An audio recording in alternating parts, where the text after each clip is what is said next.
de quoi le mot évaluation est-il le nom finalement? Alors je crois qu'il est le nom aujourd'hui d'un dispositif de servitude volontaire qui fabrique une soumission sociale librement consentie. Pourquoi? D'abord, évaluer, on a toujours évalué.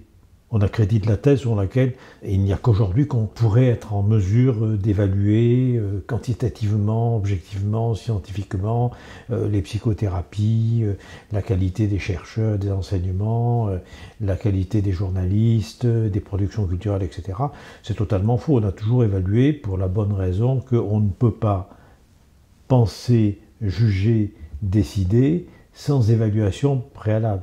Donc ce qui est important, c'est pas savoir s'il faut être pour ou contre l'évaluation, puisque de toute façon, l'acte même de penser, de juger, de décider est consubstantiel à une évaluation, c'est-à-dire à l'estime d'une valeur, d'une chose, d'une personne, d'une activité. Donc obligatoirement, on est toujours en permanence dans une évaluation.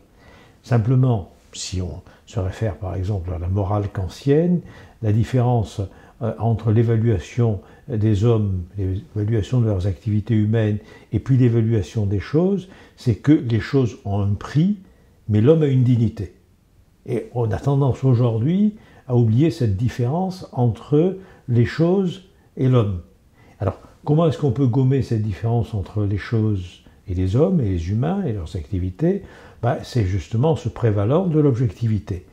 Le sociologue Adorno de l'école de Francfort disait que l'objectivité dans les relations entre les hommes, qui fait fi de toute idéologie, est déjà devenue en elle-même une idéologie qui nous invite à traiter les hommes comme les choses.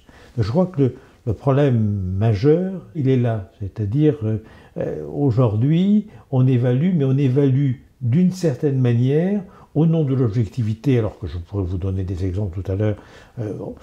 Il n'y a pas d'objectivité scientifique et autres. Je veux dire, c'est un peu les chiffres, le fétichisme des chiffres. Max Weber parlait du romantisme des chiffres qui cache les questions et qui cache les jugements de valeur.